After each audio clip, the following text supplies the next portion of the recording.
Hello everyone, this is Jyotsna Tiwari and welcome to current affair show. जी हाँ guys, स्वागत है आप सबका करंट अफेयर्स के आज के इस सेशन में। तो चलिए सबसे पहले तो भाई फटाफट से सेशन को ज्वाइन कर लीजिए और ज्यादा से ज्यादा लोगों के साथ सेशन को शेयर कर दीजिए। उसके बाद हम डिस्कस करेंगे आज का ये सेशन, जो कि आपके एग्जाम पॉइंट ऑफ व्यू से बहुत ही ज्यादा इंपॉर्टेंट होने वाला है गाइज। आज का ये जो सेशन है भाई, हम करंट अफेयर के बारे में डिस्कस करने वाले हैं आज के इस सेशन में। ठीक है, जैसा कि आपको पता है डेली सेम टाइम पर आपकी क्लासेस होती हैं करंट अफेयर्स की। ठीक है, जहां पर हम सारी चीजें ईच एंड एवरीथिंग बहुत ही डिटेल में डिस्कस करते हैं, राइट। चलिए, तो गाइस बिल्कुल टॉपिक है करंट अफेयर्स। करंट अफेयर का डिस्कशन होगा आज के सेशन में, तो चलो फटाफट से जुड़ जाइए सेशन में। Okay, good morning everyone. देखिए गाइस, टाइम मैंने इसलिए 9-10 बजे रखा है। ओके, मैं आपको उसका रीजन बता देती हूँ। ठीक है, 10 AM का टाइम इसलिए ताकि आप अपने सारे कामों से फ्री हो जाएं, क्योंकि आप सभी को पता है कि कोविड-19 की वजह से बहुत सारे लोगों की आदत पड़ गई है, थोड़ी सी लेजी हो गए, है ना। बहुत सारे लोग थोड़ा सा लेजी हो गए तो लेट उठने लगे। ठीक है, लेट नींद खुलती है तो क्लासेस प्रॉपर नहीं हो पाती टाइम पर। तो बिल्कुल ये सारी चीजों से हम बहुत अच्छी तरह से वाकिफ हैं, और इसी वजह से यही एक रीजन है कि आपकी जो करंट अफेयर का शो होता है वो 10 बजे होता है भाई, ताकि सभी फ्री हो जाए, फ्री होकर सब शो को अटेंड करें। आपको पता है करंट अफेयर एक मोस्ट इंपॉर्टेंट टॉपिक है, जैसा कि सेम लाइन में आपको डेली कहती हूँ, राइट। सेम लाइन में आपको डेली डेली ही कहती हूँ ये चीज कि करंट अफेयर भाई मोस्ट इंपॉर्टेंट टॉपिक है, इसको पढ़ो पढ़ो पढ़ो। बट यू गाइस, आप लोगों पर कोई खास फर्क नहीं पड़ रहा है इन बातों का। ठीक है, ये बहुत गलत बात है, बहुत गलत बात है। मेरा तो कुछ नहीं जा रहा है इसमें, लॉस आपका है। अगर आप करंट अफेयर्स को डेली बेस पर नहीं देखेंगे और लास्ट में अगर मान लीजिए, एक एग्जांपल ले रही हूँ, देखिए बहुत सारे CHSL के ऐसे स्टूडेंट थे जिनका की कैंसल हो गया था एग्जाम, राइट। आधे स्टूडेंट का हुआ है एग्जाम और आधे का नहीं हुआ, आधे का एग्जाम क्या हो गया है, कैंसल हो गया। ठीक है, तो CHSL का जो एग्जाम है वो आधे लोगों का कैंसल हुआ है। हो सकता है ऐसा ना हो, लेकिन सपोज आप सोचो, मान लो आप सोचो ऐसा हो गया कि CHSL का जिन लोगों का एग्जाम कैंसल हुआ है, डिक्लेयर कर दिया गया, SSC ने डिक्लेयर कर दिया कि भाई जिनका CHSL का एग्जाम कोविड-19 की वजह से कैंसल हो चुका था, जो कि आई थिंक मार्च में था, राइट। मार्च में था एग्जाम जो कि कैंसल हो चुका था, अब वो होगा आपका अगस्त में। एक एग्जाम्पल दे रही हूँ, मान लो ऐसा बोल दे, तो आप मुझे बताओ कि आप एक मंथ में 6 महीने का करंट अफेयर पढ़ सकते हो? इम्पॉसिबल। आप में कितनी भी पावर क्यों ना आ जाए, आप में कितनी भी ज्यादा सुपर पावर क्यों ना आ जाए, बट आप एक महीने में 6 मंथ का करंट अफेयर नहीं पढ़ सकते। और आपको पता है SSC इतना करंट अफेयर तो पूछता ही पूछता है भाई, आप कुछ भी कर लो। आपको ये चीज भी पता है कि आपका कोई भी कॉम्पिटेटिव का एग्जाम आप उठा के देख लीजिए, SSC है, बैंक है, UPSC है, स्टेट PCS है या स्टेट PSC है, तो हर एक एग्जाम में करंट अफेयर जो है एक मेजर रोल प्ले करता है, आप भी जानते हैं। हर एक एग्जाम में करंट अफेयर एक बहुत ही बड़ा रोल प्ले करता है, राइट। तो भाई उस बड़े रोल में हमें जाना है, हमें एग्जाम निकालना है, और हमें पता है ज्यादातर लोगों की वीकनेस क्या है, करंट अफेयर। तो जो ज्यादातर लोगों की वीकनेस है, क्यों ना हम उसको अपनी स्ट्रेंथ बनाए, राइट। जो ज्यादातर लोगों की क्या है, वीकनेस है, क्यों ना उसे हम अपनी स्ट्रेंथ बनाएं। और उसे हम अपनी स्ट्रेंथ कैसे बना सकते हैं, तो ऐसे बना सकते हैं डेली बेस पर करंट अफेयर को पढ़ के।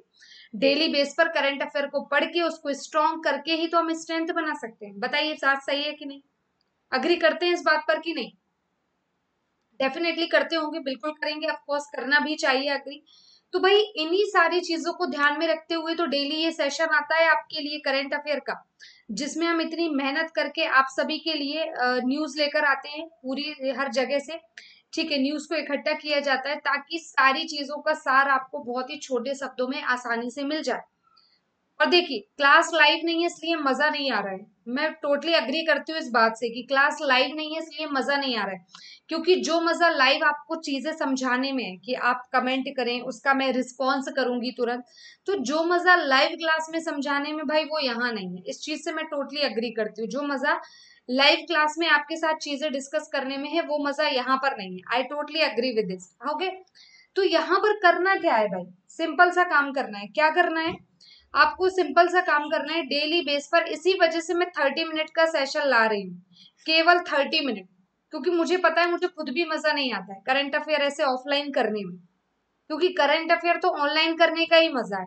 और आपको भी मजा नहीं आता होगा ऐसे करंट अफेयर ऑफलाइन पढ़ने में कि मैम बोली जा रही है, बोली जा रही है, मैम तो कुछ रिप्लाई नहीं कर रही है, मैम कुछ सुनना ही नहीं है मैम की, बस मैम बोली जा रही है, राइट। तो ये चीजें हैं, आई टोटली अग्री, ये चीजें क्या है, ये चीजें हैं, ओके। तो यहाँ पर आपको क्या करना है गाइस, सिंपल सी बात है, आपको क्या करना है, तो आपको कोशिश करनी है, जैसे कि मैंने आपको कहा है, जिस दिन 20 से 30 लर्नर्स लाइव आ गए, जिस दिन 20 से 30 स्टूडेंट लाइव आ गए, उसी दिन मैं लाइव क्लासेस स्टार्ट कर दूंगी। मैंने आपको पहले भी कहा है, लेकिन भाई जब तक आपका ये 5-10 वाला कॉन्सेप्ट चलता रहेगा, मजा नहीं आएगा। मेरा क्या है, मैं तो करंट अफेयर्स आपके साथ डिस्कस करूंगी और डिस्कस करके आगे बढ़ जाऊंगी, राइट। और मुझे तो चीजें रट जाती हैं, आपके साथ डिस्कस करने में मुझे चीजें रट जाती है, मेरा करंट अफेयर तो स्ट्रांग हो रहा है। बट आप कितने लॉस में, इसका अंदाजा आपको है। अगर आपको लगता है कि आप मैथ्स स्ट्रॉन्ग करके, आप रीजनिंग स्ट्रॉन्ग करके, आप इंग्लिश स्ट्रॉन्ग करके आप एसएससी क्वालिफाई कर लेंगे, तो नॉट पॉसिबल। क्योंकि इन सबको क्वालिफाई करने के लिए आपको उसमें एक पार्ट जीएस होता है, वो भी क्वालिफाई करना जरूरी है।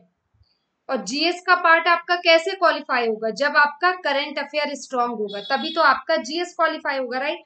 जब आपका करंट अफेयर स्ट्रांग होगा तब आपका जीएस क्वालिफाई होगा। और अगर आप ऐसे ही रोज 5-10 स्टूडेंट आते रहे, फिर तो निकल चुका आपका एग्जाम और दे चुके आप एग्जाम, सरकारी नौकरी के सपने देखना भूल जाइए।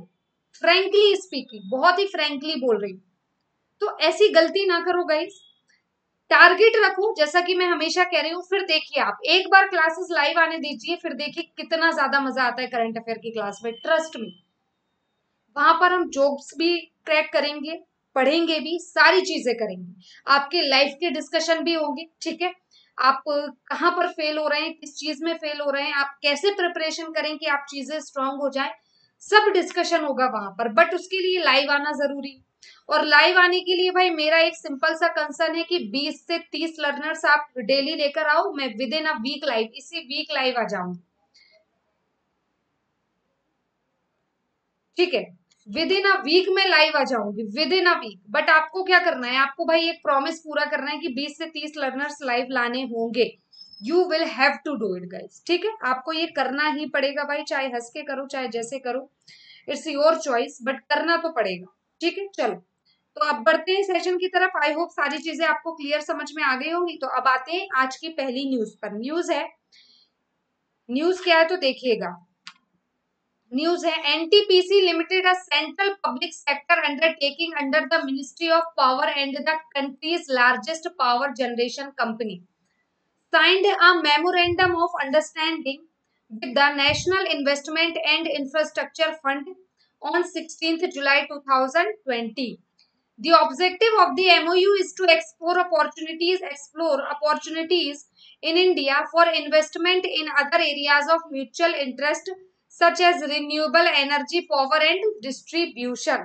ठीक है।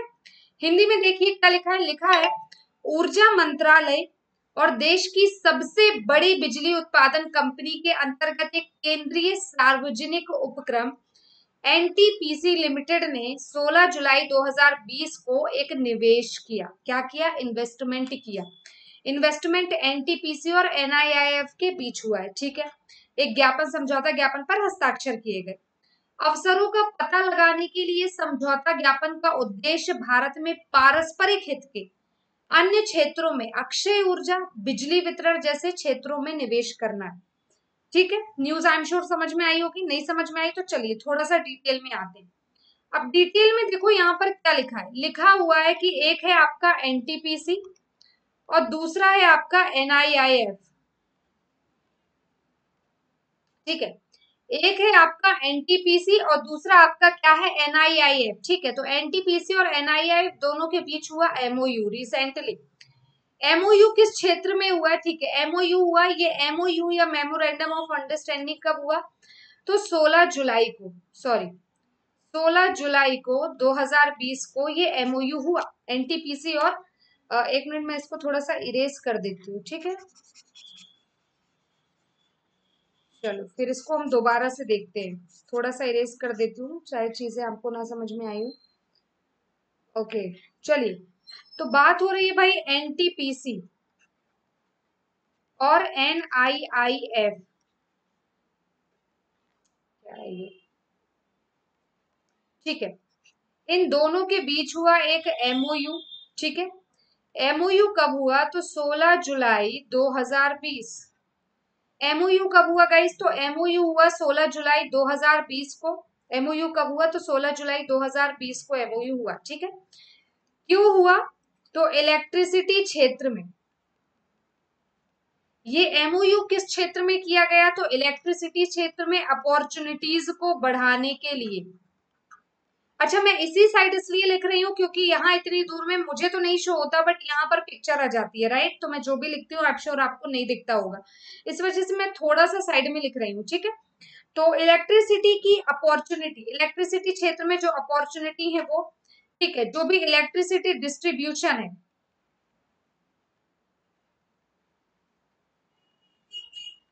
ठीक है, जो भी इलेक्ट्रिसिटी डिस्ट्रीब्यूशन है वो, इन सब के बारे में भाई, इन सब के बारे में क्या समझौता करने के लिए क्या होगा, तो इन सब में होगा इन्वेस्टमेंट। इन सब के अंतर्गत क्या किया जाएगा, तो इन्वेस्टमेंट किया जाएगा, याद रखना। तो इंपॉर्टेंट क्या है, NTPC और NIIF के बीच समझौता हुआ। समझौता कब हुआ, तो 16 जुलाई को, ये याद रखना। इलेक्ट्रिसिटी पावर अपॉर्चुनिटी की फील्ड में ये समझौता हुआ। इलेक्ट्रिसिटी डिस्ट्रीब्यूशन, जो भी अक्षय ऊर्जा है, एनर्जी, रिन्यूएबल एनर्जी, कि मतलब उस एनर्जी का यूज करके दोबारा हम जो एनर्जी बना सकते हैं, दैट इज रिन्यूएबल एनर्जी। एक बार से ज्यादा जिसका यूज करके उसे क्रिएट किया जा सकता है, उस सब में क्या किया जाएगा, इन्वेस्टमेंट। अब यहाँ पर दो चीजें हैं जो आपके लिए बहुत इंपॉर्टेंट है। पहला क्या, NIIF का फुल फॉर्म, तो देखो यहाँ पे मैंने ऑलरेडी मेंशन कर रखा है, national investment and infrastructure fund. NIIF का फुल फॉर्म क्या है, तो national investment and infrastructure fund, ये है इसका फुल फॉर्म, इसी के साथ ये लाया गया है। चलो ठीक है, आगे बढ़ते। नेक्स्ट है, India and China discuss through established military and diplomatic channels to overcome the current situation along the line of actual control. On 14th July, the People's Liberation Army and the Indian Army commanders also held a meeting in the Indian side of Chosul for the fourth round of talks. Hindi में देखो तो क्या लिखा है, हिंदी में लिखा है, देखिएगा क्या लिखा है हिंदी में। भारत और चीन वास्तविक नियंत्रण रेखा के साथ मौजूदा स्थिति को दूर करने के लिए स्थापित सैन्य और राजनयिक चैनलों के माध्यम से चर्चा करते हैं। 14 जुलाई को पीपल्स लिबरेशन आर्मी और भारतीय सेना के कमांडरों ने चौथे दौर के वार्ता के लिए भारतीय पक्ष चुशुल में एक बैठक की। किस किसने बैठक की, सबसे पहले तो ये देखो भाई, इंडिया और चाइना। बैठक किसने की, इंडिया और चाइना ने, एक क्या हुई, वार्ता हुई। ठीक है, इंडिया और चाइना के बीच एक डिस्कशन हुआ। ठीक है, तो इंडिया चाइना के बीच एक डिस्कशन हुआ। डिस्कशन कहां पर हुआ, चुशुल में। चुशुल एक जगह है, ठीक है। डिस्कशन कहां पर हुआ, चुशुल में हुआ। कब हुआ, तो 14 जुलाई, 14 जुलाई को 2020, 14 जुलाई 2020 को डिस्कशन हुआ। और क्या, तो पीपल्स लिबरेशन आर्मी, ठीक है।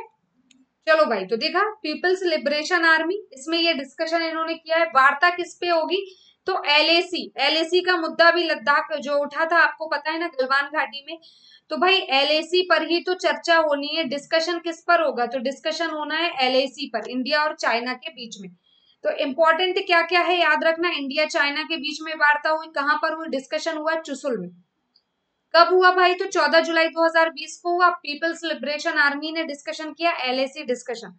आप लोगों ने सुना ही होगा, गलवान घाटी का जो मुद्दा था भाई, ये पूरा LAC का ही मुद्दा था। और जिस लेवल तक इन लोगों ने इरिटेट करके रखा है, चाइना वालों ने जिस लेवल तक परेशान किया इंडिया को, तो भाई उस पर एक वार्ता तो जरूरी है, वरना तृतीय विश्व युद्ध होने में वैसे भी ज्यादा टाइम नहीं लगेगा। बिल्कुल सही है ना। तो चलो, तो ये इन्हीं चीजों को देखते हुए ये बैठक हुई है। ये कौन से नंबर की बैठक है भाई, तो ये याद रखना, ये फोर्थ राउंड टॉक है, चौथे नंबर की। ऑलरेडी 3 हो चुकी, जिसका कुछ खास रिजल्ट तो नहीं निकला।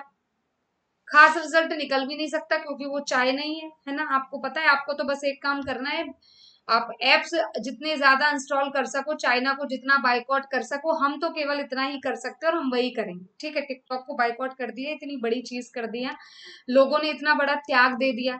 ठीक है, तो बस हमें वही करना है, बाकी सारे काम गवर्नमेंट देख लेगी। चलो नेक्स्ट क्या है, नेक्स्ट है Cochin shipyard recently signed a contract with Asko maritime AS of Norway to build 2 autonomous electric ferries. ठीक है, क्या लिखा है, कोचीन शिपयार्ड ने नॉर्वे के आस्को मैरीटाइम एएस के साथ 2 स्वायत्त इलेक्ट्रिक घाट बनाने के लिए हाल ही में क्या किया, तो भाई इन्होंने एक अनुबंध किया है। क्या किया है इन्होंने, तो एक अनुबंध किया है। ठीक है, अनुबंध कैसे किया है तो देखिएगा। चलो कहां पर तो बात हो रही है, कोचीन मीन्स केरला,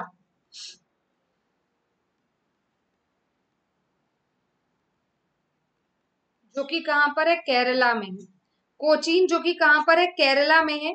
वहां पर एक प्रोजेक्ट लॉन्च होने की बात कही है इलेक्ट्रिक आस्को मैरीटाइम एस के साथ।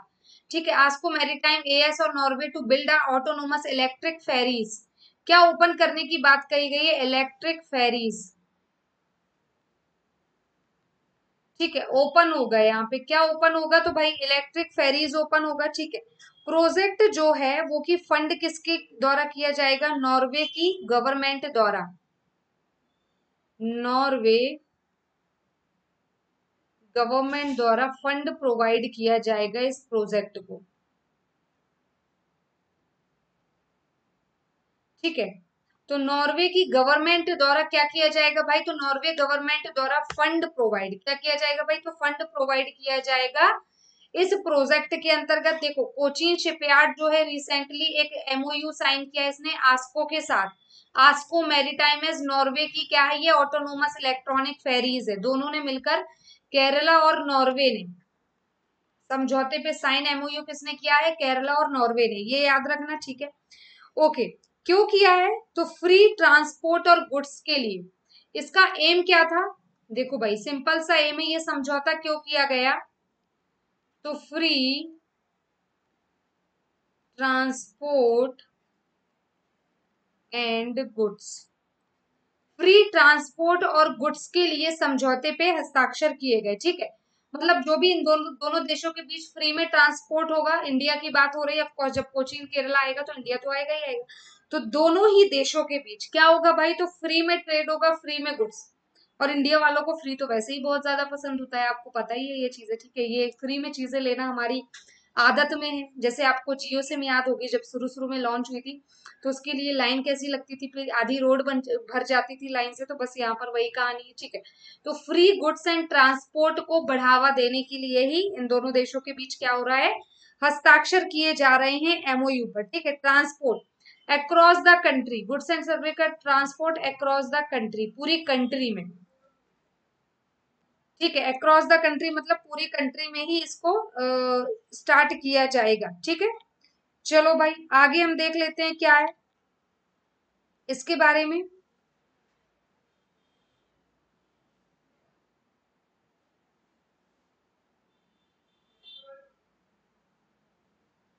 देखो कितना पैसा कितना लग रहा है इस शिप को बनाने में, ये जो शिप है इसको बनाने में भाई ये बहुत इंपॉर्टेंट है।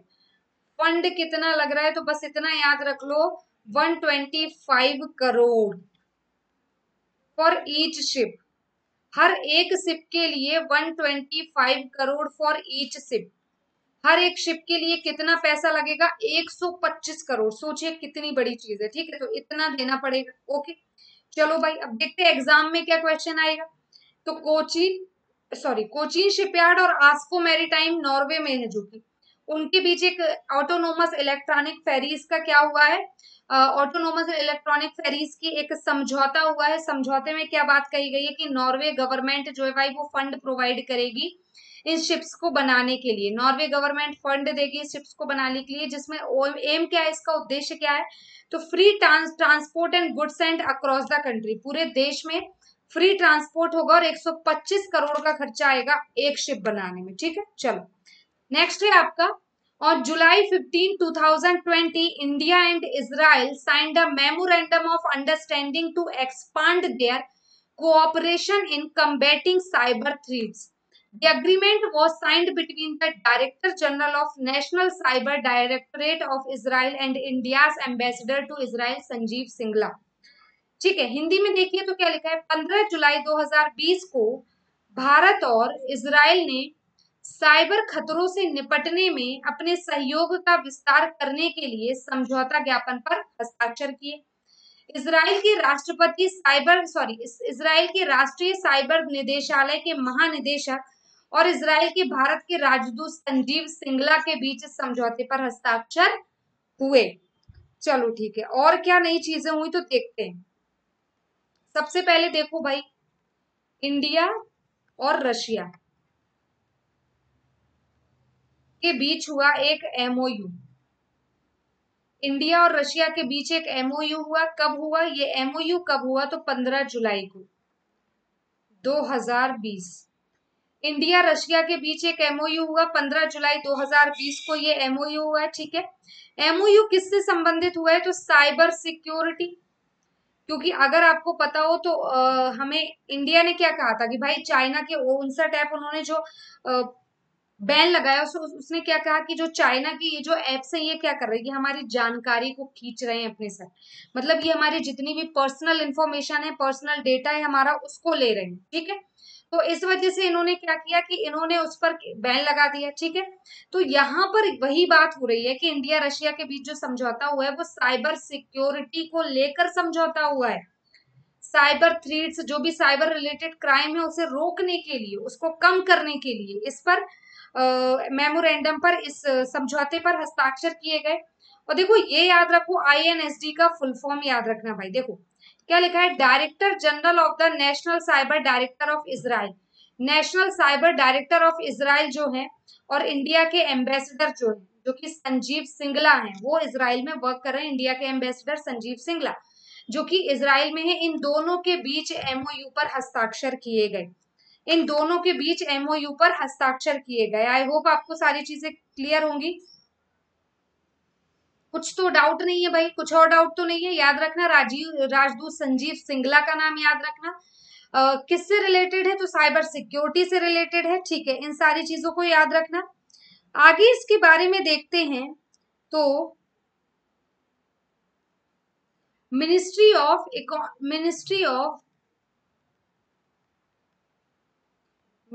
Of electronic and information technology. ठीक है, सो ministry of finance ministry of electronic and information technology ये सपोर्ट करेगी किसको भाई तो रशिया को। सपोर्ट किसको करेगी? रशिया में अभी मैंने एक नाम आपको दिया आईएनएसडी, तो इसको सपोर्ट करेगी। सपोर्ट किसको करेगी तो रशिया की ही है INCD, national cyber director of Israel. इनको क्या करेगी? इनको सपोर्ट करेगी। ठीक है, क्लियर है सभी को? आई होप सारी चीजें क्लियर होंगी। नेक्स्ट देख लेते हैं। लिखा है on July 16 2020 union civil aviation minister Hardeep Singh Puri has announced that India has to resume operation to international commercial flights with France and US। ठीक है, क्या लिखा है हिंदी में? देखो क्या लिखा है, 16 जुलाई 2020 को केंद्रीय नागरिक उन्नयन मंत्री, कौन है भाई ये तो हरदीप सिंह पुरी हैं। इन्होंने यह घोषणा की है कि भारत को फ्रांस और अमेरिका के साथ अंतरराष्ट्रीय वाणिज्यिक उड़ानों के संचालन को फिर से शुरू करना है। ठीक है, अमेरिका के साथ मिलकर इस संचालन को क्या करेगी? फिर से शुरू करेगी। ये बात इन्होंने कही है। ठीक है भाई, तो देख लेते हैं और क्या कहा इन्होंने इसके अंतर्गत।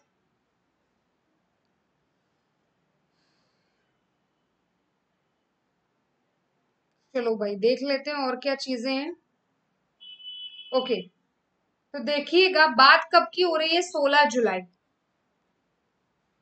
2020। बात कब की हो रही है? 16 जुलाई 2020 की हो रही है। ठीक है, सिविल एविएशन मिनिस्टर है, नाम क्या है भाई? Civil aviation minister, civil aviation minister है, नाम क्या है तो हरदीप सिंह। ठीक है, सिविल एविएशन मिनिस्टर है, नाम क्या है इनका? तो सिविल एविएशन मिनिस्टर जो है इनका नाम है हरदीप सिंह पुरी। ओके, इन्होंने क्या किया है? रिज्यूम किया है, इन्होंने रिज्यूम किया है एक ऑपरेशन, ठीक है, जो कि इंटरनेशनल कमर्शियल फ्लाइट के लिए, किसके लिए? तो इंटरनेशनल कमर्शियल फ्लाइट, किस लिए? तो इंटरनेशनल कमर्शियल फ्लाइट के लिए। किसके साथ? तो ये याद रखो, ये किसके साथ हुआ है? तो इंडिया और फ्रांस और यूएस, तीन देशों के बीच हुआ है भाई ये समझौता। इंडिया, फ्रांस और यूएस, तीन देशों के बीच, ये याद रखना बहुत इंपॉर्टेंट है। इंडिया, फ्रांस और यूएस, इन तीनों के बीच हुआ है। अगर क्वेश्चन आता है कि हरदीप सिंह पुरी कौन है भाई, तो ये है नागरिक उन्नयन मंत्री। हरदीप सिंह पुरी कौन है? तो नागरिक उन्नयन मंत्री है हरदीप सिंह, ठीक है। Hardeep Singh Puri, I am sure इतना आपको याद होगा, ठीक है। अग्रीमेंट तीन देशों के बीच हुआ है, याद रखना। और प्लान क्या किया है इन्होंने? एक और बहुत अच्छी गुड न्यूज है आपके लिए, इन्होंने प्लान किया है 25% तक लेस करेगी ये चार्ज, रिड्यूस करेगी 25%। 25% तक जो भी चार्ज होते हैं आपके फ्लाइट्स वगैरह के, इनको क्या करेंगे? रिड्यूस करेंगे ये सब मिलकर। 25% तक के चार्ज क्या होंगे? रिड्यूस होंगे। मतलब कितना?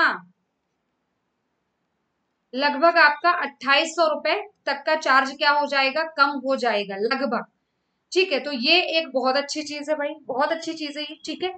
तो चलो, यहाँ पर आई एम श्योर आपको सारी चीजें क्लियर हो गई होंगी, या कोई डाउट है?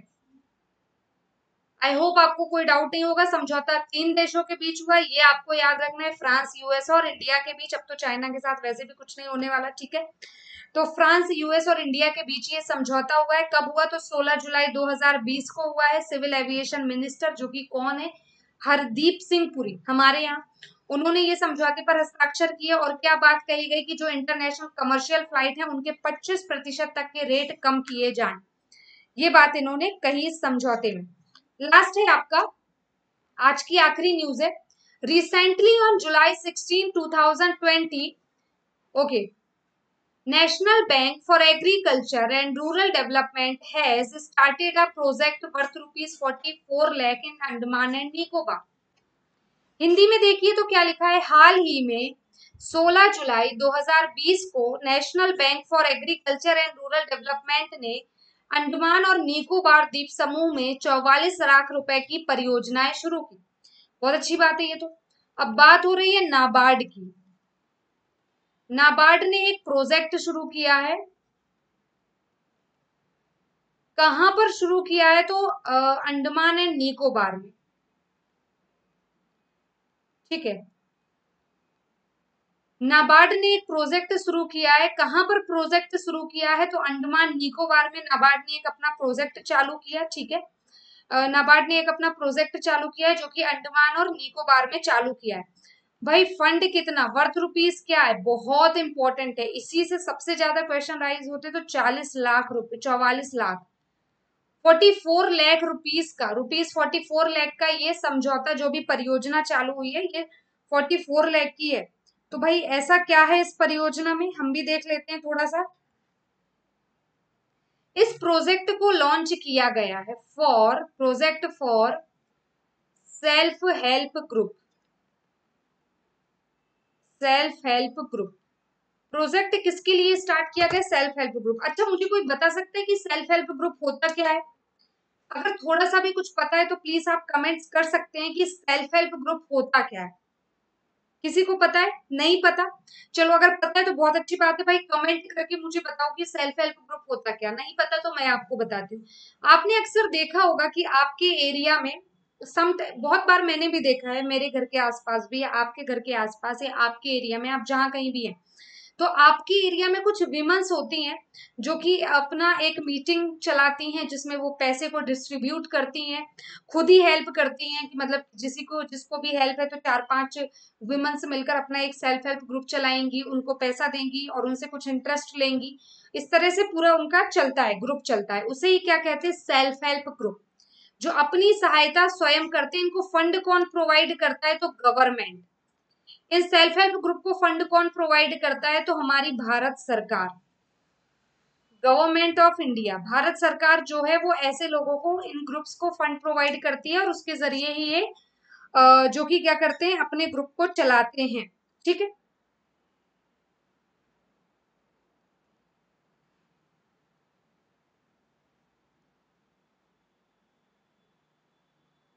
ठीक है।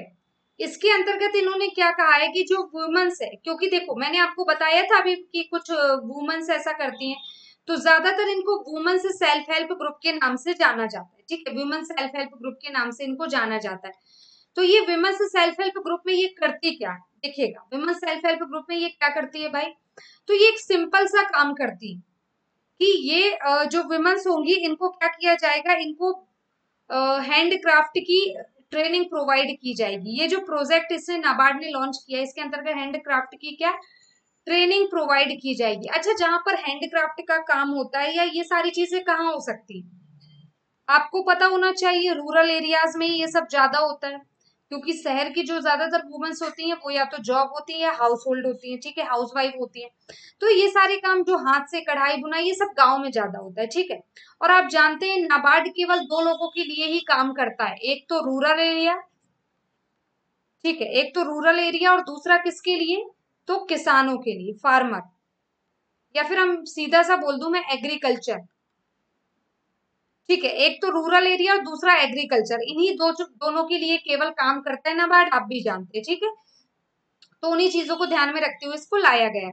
तो बात हो रही है नाबार्ड की, प्रोजेक्ट है अंडमान एंड निकोबार का। अंडमान निकोबार में 44 लाख के प्रोजेक्ट के द्वारा वर्थ के साथ एक सेल्फ हेल्प ग्रुप को सपोर्ट किया जा रहा है। ठीक है, जिसमें गवर्नमेंट ऑफ इंडिया पैसे प्रोवाइड करेगी और नाबार्ड क्या करेगा, रूरल एरिया में जो भी हैंडीक्राफ्ट या हाथ से संबंधित जितने भी सामान होते हैं उनमें क्या होगी, उनमें हेल्प होगी। ठीक है, उनमें क्या होगी गाइस, तो उनमें ये लोग हेल्प करेंगे, राइट। चलिए, तो आई होप आज का सेशन आपको समझ में आया होगा। करंट अफेयर का हमारा ये सेशन यहीं पर खत्म होता है। आई होप आपको सारी चीजें क्लियर हो गई होंगी, राइट। तो चलिए, अगर क्लियर हो गई है तो भाई चलो, अच्छा अभी एक और लास्ट न्यूज बची है, इसको और देख लेते हैं फटाफट से। लास्ट न्यूज है ये, तो लिखा है ऑन जुलाई 16, 2020 श्रीमती नीला सत्यनारायण, जो कि एक फॉर्मर आईएएस ऑफिसर हैं एंड फर्स्ट फीमेल हैं इलेक्शन कमिश्नर की, फर्स्ट फीमेल इलेक्शन कमिश्नर हैं महाराष्ट्र की, उनका क्या हो गया, निधन हो गया। 1972 बैच की ये आईएएस ऑफिसर थी, जो कि सेवन हिल्स हॉस्पिटल मुंबई में किसकी वजह से, कोविड-19 ये पॉजिटिव थी एक्चुअली, और कोविड-19 पॉजिटिव होने की वजह से इनकी डेथ हो गई, कोरोना की वजह से इनकी डेथ हो गई। तो भाई इंपॉर्टेंट क्या है, याद रखना, 16 जुलाई 2020 को पूर्व आईएएस अधिकारी और महाराष्ट्र की पहली महिला चुनाव आयुक्त, वेरी इंपॉर्टेंट है गाइस, क्योंकि महाराष्ट्र की पहली महिला चुनाव आयुक्त हैं, नाम है श्रीमती नीला सत्यनारायण, इनका निधन हो गया। ठीक है, डेथ हो गई इनकी रिसेंटली। 1972 बैच की ये क्या थी, तो ये एक आईएएस ऑफिसर थी 1972 बैच की, और कोविड-19 के कारण ये हॉस्पिटल में एडमिट हुई थी, कोरोना पॉजिटिव थी तो हॉस्पिटल में एडमिट हुई और वहां पर इनका निधन हो गया। और कोविड-19 से एक अच्छी चीज ये भी याद आई कि आपको पता है किस तरह से पूरे विश्व में कोविड-19 फैला हुआ है, तो भाई जितना ज्यादा हो सके, अगर जितना ज्यादा आप अवॉइड कर सकते हैं बाहर निकलना, अवॉइड करिए, जितना ज्यादा हो सके घर पर रहें। ठीक है, अच्छी खासी आपकी ऑनलाइन पढ़ाई चल रही है तो अपनी पढ़ाई पर फोकस करिए, घर पर रहिए। फिर जितने भी दिनों बाद, 2 महीने 3 महीने, जब भी चीजें नॉर्मल होंगी तो ऑटोमेटिकली हम लोग सब वैसे ही एंजॉय करेंगे, लेकिन उसके लिए हमारा जिंदा रहना भी जरूरी है, राइट। तो stay healthy, stay safe, stay home. Okay, चलिए गाइस, तो आज का ये सेशन हम यहीं पर खत्म करते हैं। आई होप आज का सेशन आपको समझ में आया होगा।